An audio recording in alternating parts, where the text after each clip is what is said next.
Salut, Bruno Signoret, président de Starship Radio. On commence notre première émission qui s'appelle The O'Brady avec mon assistant Sébastien Bellil. Fait que ce qu'on va faire, c'est qu'on compare une nouvelle formule pour informer les Trekkies de la région de ce qui se passe actuellement pour les fans. Mais on va surtout faire des topos du sujet. Puis aujourd'hui, le sujet qu'on a choisi, c'est... Star Trek Discovery saison 2. Puis avec le Capitaine Pike qu'on va mettre en vedette. Ouais. Parce que là, on est au courant que c'est ça, le sujet du jour, c'est en site dans la communauté des Trekkies ce qui s'en vient avec la saison 2, le Capitaine Pike.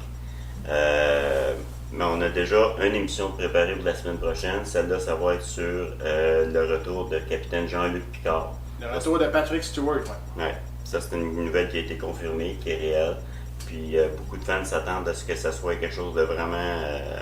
un gros changement qu'on attend dans la communauté pour les Trekkers. Surtout, ça se passe après Nemesis, qu'il aurait déjà dû faire avec Discovery. Exactement. Ben, c'est ce que je pense moi aussi. Là. Ouais. Ça fait longtemps qu'on l'attendait, puis ça aurait dû être fait. Fait que là, on va revenir à notre sujet du jour, qui est le Capitaine Pike. Là, ce que je voulais qu'on commence par faire, c'est de voir qui qu'on a eu comme Capitaine Pike dans le passé. On a eu Jeffrey Hunter. On a eu aussi Bruce Greenwood. Puis là, maintenant, celui qui va jouer le Capitaine Pike, c'est Hassan Mount. Puis cet acteur-là, c'est un acteur que j'avais déjà reconnu parce que j'écoute présentement une série qui s'appelle Hell on Wheels, qui est un western qui parle de la construction des chemins de fer d'un continent à l'autre, à un moment où c'est important de fusionner les États ensemble, puis dans ce temps-là, les voies ferrées étaient un gros... c'est surtout pour faire le marchandage. C'est ça. C'est fait surtout ça. Là. Puis dans cette série-là, l'acteur, il joue le rôle de Colin... je sais pas, tu peux le lire, là?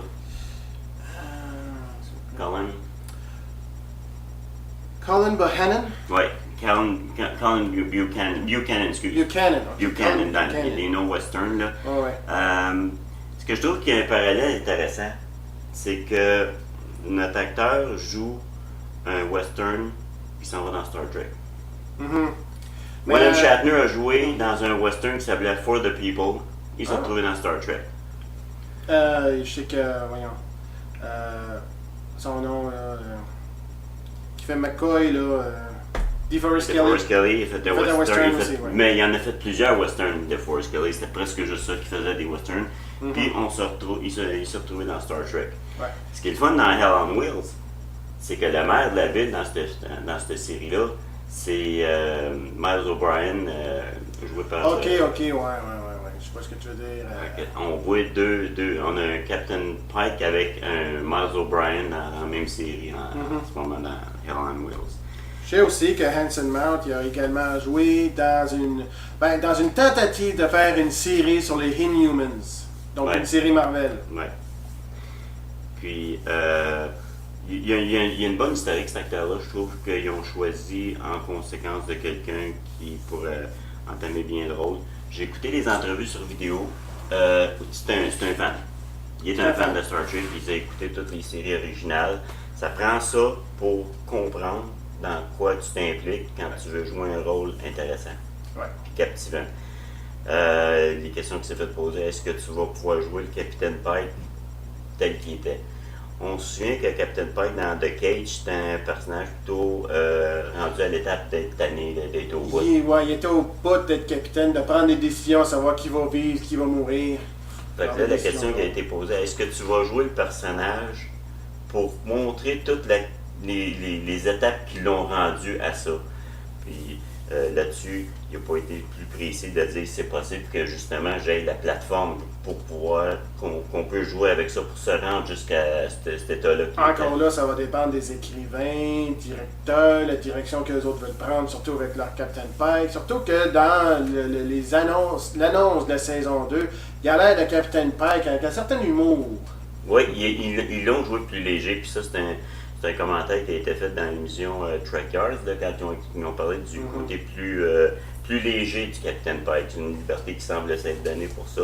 Greenwood, j'ai trouvé bon aussi dans le rôle du Capitaine Pike, mais lui, son approche était carrément plus ce que j'appellerais un personnage administratif.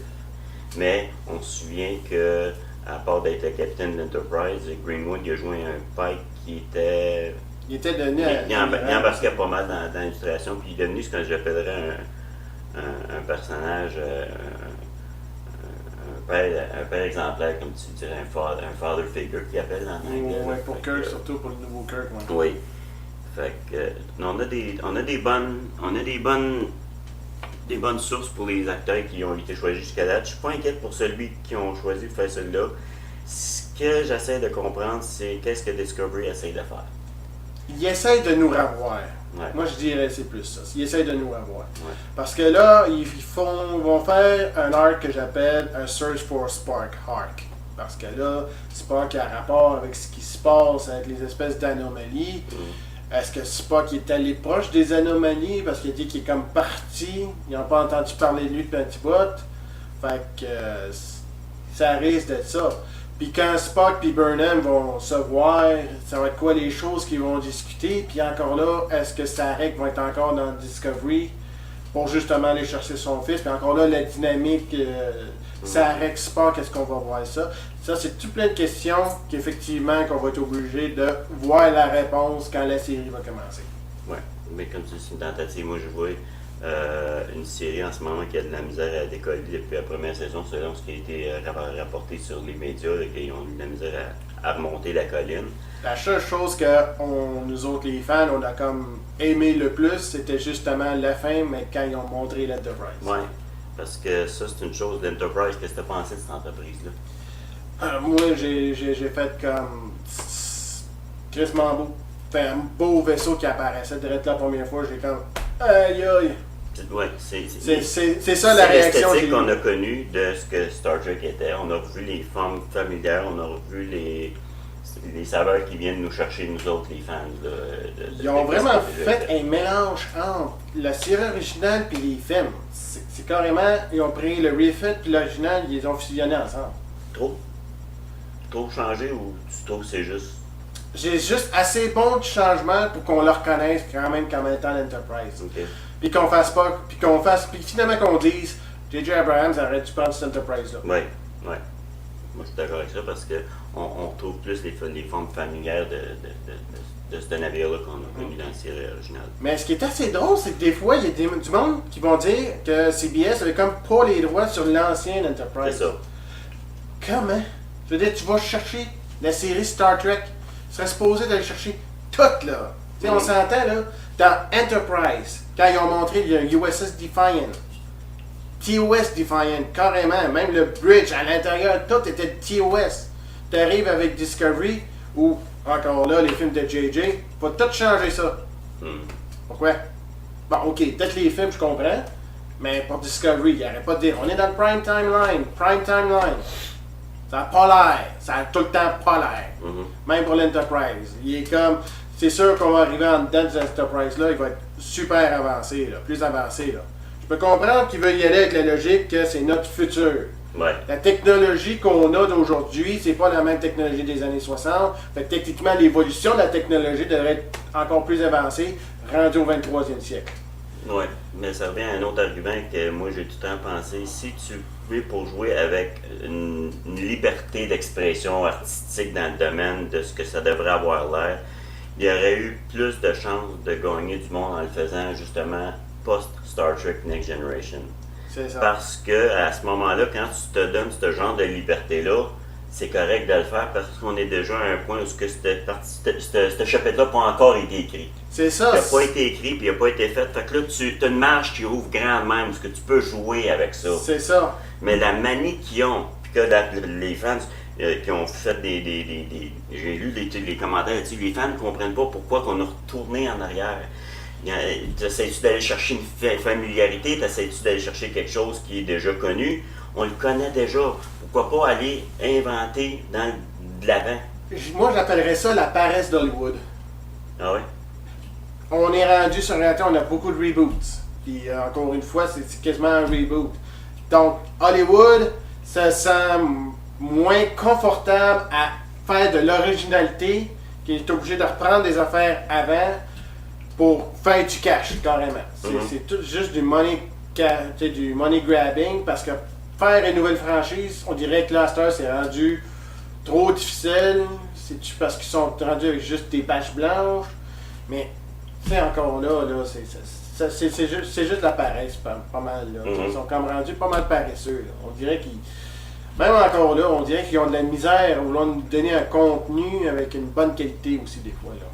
Mais, écoute, moi, la seule chose que je peux te dire pour la saison qui s'en vient, c'est que si les scénarios sont écrits correctement, là, ça devrait, parce que là, ils viennent encore une fois de faire des grosses mises à pied à CBS. Ils ont sacré dehors les deux écrivains principaux.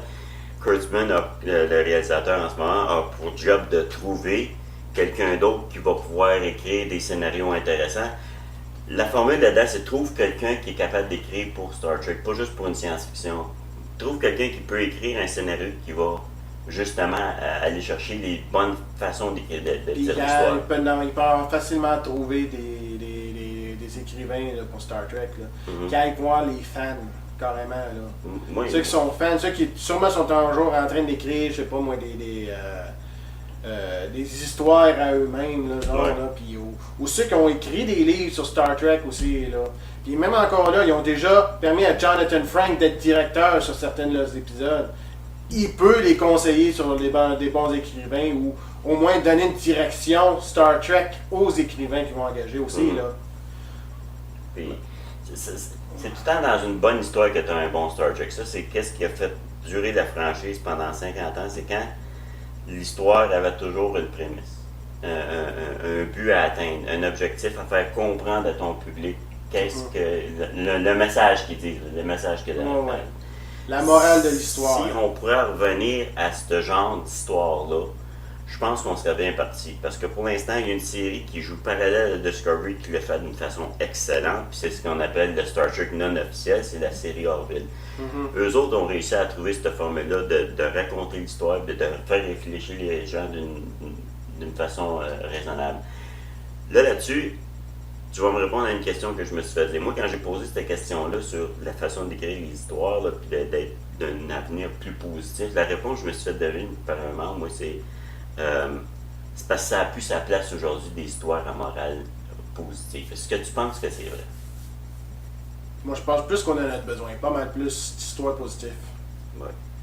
Parce que moi, j'ai pour mon dire, si tu es pour écouter une histoire à drame puis à tragédie, retourne donc avec les Kardashians ou bien les shows de réalité. Si tu joues du drame, va voir ça. Va là où ce que ça devrait être, mais va pas mettre ça dans un autre médium où ce que ça n'a pas sa place. C'est ça. Donc, non, moi, la série, pour l'instant, je me nomme pas un fan mordu de Discovery, mais je l'écoute par curiosité quand je l'écoute pour voir où ça s'en va, ces histoires-là. En soit-temps qu'avec l'arrivée du Capitaine Pike, qu'on retrouve de quoi d'intéressant. Mais regarde, on part d'une histoire déjà là qui me met un petit peu dans le doute quand c'est une histoire où tu prends le Capitaine Pike qui est dans son élément qui est l'entreprise, puis tu sacs sur le Discovery. Là, moi, je veux une tentative de dire on va essayer de sauver le Discovery en rendant la personne à la tête de l'histoire plus intéressante. En mettant un gars plus intéressant à la tête de ce qui se passe sur le Discovery, tu vas avoir plus de fans qui vont suivre parce que les mordus de la série originale vont probablement. Il aurait pu prendre Captain Gart. Ça aurait été un autre. The Guard of Izar. Avant son incident. C'est ça, on l'aurait vu virer fou, là.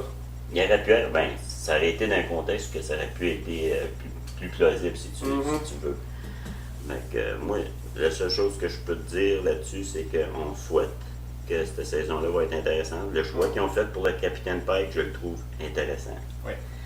Puis là-dessus, ce que je vous donne comme information qu'il faudrait qu'on prenne en note, c'est que on a l'Animaracon qui s'en vient avant longtemps. C'est le 8 et 9 septembre. 8 et 9 septembre. Le O'Brady va être là. Je vous invite à venir nous voir à la table. On est toujours là pour répondre aux questions. Vous êtes intéressés à vous joindre à notre petite famille d'O'Brady. Encore une fois, on a toujours des représentants qui sont prêts à remplir des feuilles avec vous pour voir si quoi qui vous intéresserait si vous voulez vous joindre au club. Puis là-dessus, on a aussi le mois d'octobre qui va suivre, Mhm. qui est le October Gaming. On a 4 jeux de société qui vont être joués à l'œil du chat. Ok. Puis ça va être à tous les samedis du mois d'octobre. Pas tous les samedis, c'est vrai, parce que moi j'ai mes games de D&D les samedis. Fait que, OK. Mais ça n'empêche pas que moi je peux recevoir du monde pour ces soirées-là. C'est ça. Mais il y a une couple de soirs qui va voir Sébastien ou d'autres, tu vois que Sébastien ne pourra pas être là. Fait qu'on va le prendre Ouais. quand il va pouvoir être là. c'est ça. Fait que, puis ça va être suivi de l'événement au mois de novembre qui est. Mois de novembre, c'est quoi tant? Le grand. Ah oui, le Ghost Track. Le Ghost Track. Ah, excusez-moi, il fallait que je me rappelle. Hey, on ramasse des sous pour le centre de prévention du suicide, puis lui, il sait qu'il oublie ça, là, tu sais. On a déjà préparé des billets qu'on va pouvoir justement commencer à distribuer à l'Animé Raconte pour ceux qui veulent avoir des prix-ventes. On va faire des prix spéciaux pour ceux qui veulent s'inscrire à l'avance. Puis nous autres, ça nous permet en même temps de préparer les listes, puis que moi j'ai un chiffre plus concret à remettre au salon de quai. Combien de gens qu'on va avoir. On vous encourage à en parler à votre entourage puis à vos amis, puis de fortement encourager. Ne serait-ce que, comme je dis, nous autres, on y va arranger de même, là, habillé comme ça, c'est sûr. Mais vous faites partie d'une famille qui veut appuyer la cause du Centre de prévention du suicide, pas de problème. Pas obligé de mettre un costume et nous joindre à nous autres. On va s'amuser Juste tout joignez-vous autant. à nous autres. C'est ça, tout autant de plaisir à vous joindre. Vous allez voir, on est du monde pas mal social, puis qu'on a du fun à se mélanger avec ceux qui sont là quand on veut aider quelque chose de spécial comme le centre de prévention du suicide. Alors là-dessus, on vous laisse. Puis, comme je vous dis, la semaine prochaine, on parle de la possibilité d'un lancement d'une nouvelle série avec Patrick Stewart dans le rôle du Captain Jean-Luc Picard. capitaine, ou comme il y en a qui m'ont déjà dit, il est rendu là, il serait probablement amiral. Mais ça, toutes ces possibilités-là, on va les regarder ensemble, moi et Sébastien. Oui, amiral, je sais pas, parce que quand même Kirk il a dit de refuser toutes les promotions parce que c'est quand il est sur ça passerait de son vaisseau qui peut faire toute une différence. Mais on va regarder les possibilités. On va regarder les possibilités, on va voir tout ce qui est possible de faire avec cette série-là, puis pourquoi qu'elle risque de réussir. Fait que là-dessus, de ma part et de celle de M. Sébastien Bellil, on vous souhaite tous une vie longue et prospère.